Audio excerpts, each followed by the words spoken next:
लखीसराय में इस साल नहर में पानी नहीं आने और कम बारिश होने के कारण धान उत्पादन नहीं हो पाया है, जिसकी वजह से किसान काफी परेशान है। किसानों ने किसी तरह से धान रोपने के लिए मोटर पंप के सहारे धान रोपने की शुरुआत की है।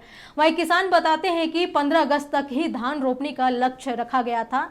ऐसे में इस साल बारिश कम होने से लक्ष्य के अनुरूप धान की रोपनी नहीं हो पाएगी।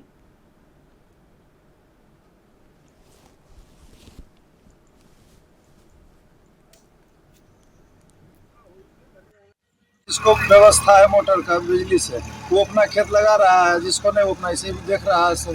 पूरे परेशानी है, बिजली भी नहीं रहता, लोग दूसरा को कैसे देगा? पहले तो कोई भी अपना करेगा, उसके बाद ही दूसरा को देगा। यहाँ पूरे सुखारे देखिए, बगल में भी नहीं, बगल वाले रोप रहे हैं, बगल वाले खेत सूखा हुआ है, आप देख सकते हैं। ऐसा तो नहीं है कि इसमें अधिक बात है।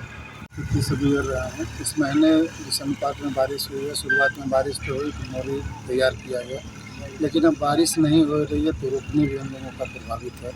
न कम वर्षा के कारण न तो नहर में पानी आया, न खेत में पानी हुआ। स्थिति ये बन गई है कि अब बिजली के सहारे पटवन के लिए हम लोग तैयार हैं। पटवन करते हैं, खेत में पानी सूखता है, फिर पानी भरते हैं, तो फिर किसी तरह से नहीं। इस बार जो जैसे विभाग का जो लक्ष्य है वो 42,000 हेक्टेयर में है और अब तक मात्र 6.73% ही रोपनी हो पाई है। तो संभव और जो निर्धारित समय होता है वो अच्छी उत्पादन के लिए धान के, वो 15 अगस्त तक धान की रोपनी का माना जाता है। लेकिन इस बार लक्ष्य को पूरा करता है, हम लोगों को नहीं दिख रहा है कि हम लोग लक्ष्य को पूरा कर पाएंगे, रोपनी कर पाएंगे। और रोपनी होगी भी तो हमारा उत्पादन काफ़ी प्रभावित होगा।